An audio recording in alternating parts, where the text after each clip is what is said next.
이 공직선거법은 정말 웃긴 법안이자 국민을 우습게 하는 법안이라고 저는 생각합니다.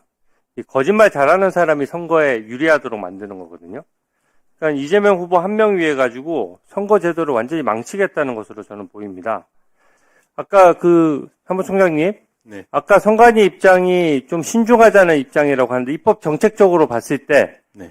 이렇게 되면 행위 부분을 없애게 되면은 사실상 공보물의 경력이나 학력 외에 나머지 어떤 후보에 대한 의혹을 제기하거나 후보자가 실적을 부풀리거나 그렇게 해서 발언한 것에 대해서 다 처벌할 수 없게 되는 것이죠.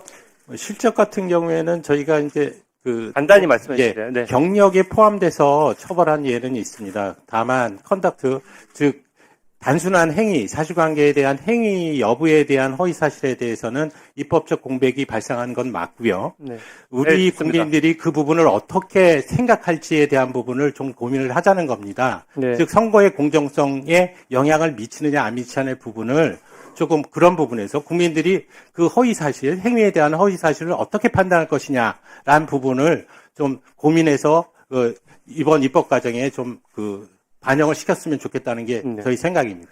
이게 선거제도는 원래 대국민 인사청문회랑 똑같은 거거든요. 민생에 바쁜 국민이 어떻게 일일이 후보자들에 대해서 조사를 합니까? 이 후보자가 여러 의혹이 제기되면 진실을 밝힐 의무가 있는 거예요. 그렇게 안 하면은 모든 의혹 제기나 어떤 비리 의혹이 제기됐을 때 그냥 아닌데요?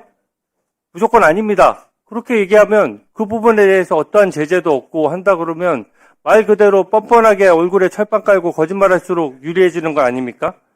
그리고 국회 인사청문회 제도하고도 균형이 안 맞아요. 국회의원들은 지금 국회에서 인사청문회, 정부 부처 장관들 인사청문회 하면서 자료 제출 요구 다 하라고 하고 뭐만 뻑하면 위증죄로 고발하겠다라고 합니다. 여기서 지금 선서하고 어떻게 보면 여기 와서 청문회에서 허위로 얘기했을 경우에 다 고발하고 형사처벌하는데 왜 이 포부한 정치인들은 선거 과정에서 국민 앞에서 거짓말해도 아무것도 처벌 안 되겠도록 그렇게 만드는 것입니까? 저는 국회의원 권한은 늘리면서 국민 권한은 줄이는 꼴이라고 생각하고요. 행위를 없애게 되면 자기 과거 실적을 입으로 막 떠들고 다녀도 없었던 일을 지어내도 처벌할 수가 없는 것이고요. 과거에 어떤 의혹 제기가 됐을 때 비리 의혹이 있어도 측근의 비리 의혹이나 금품 비리나 이런 의혹이 구체적으로 제기돼도 아니라고 하면 그뿐입니다. 그러니까 이 후보자의 표현의 자유를 국민의 참정권보다 앞장세우는 것이거든요. 이게 지금 저는 이렇게 선거제도가 바뀌어서는 선관위 실무자들이 엄청나게 이 부분에 대해서 우려할 것이라고 생각하는데 아까 신중한 입장이라는 것에 대해서 한 번 더 설명해 주세요. 여러 가지를 감안해야 되고 저희 선거관리를 하는 입장에서는 가장 중요한 게 선거의 공정성에 영향을 미치느냐 안 미치느냐의 부분입니다.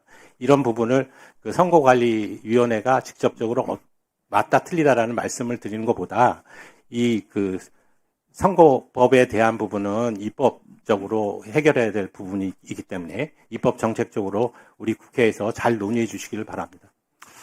네, 주진우 의원님 말씀 듣다 보니까 주진우 의원님도 헌법재판소에서 윤석열 기각된다 이런 얘기 많이 하지 않았어요? 그리고 대법원 파기재판 얘기한 건 결과적으로 거짓말 아니었어요? 어? 아니 주장을 담은 거짓말이죠. 그러니까 마치 본인은 이슬처럼 지고지순한 것처럼 얘기하지 마시란 얘기예요. 본인도 거짓말 많이 했잖아요. 100번 양보하더라도 거짓 주장이잖아요. 자, 그러니까 사돈 낱말하지 맙시다.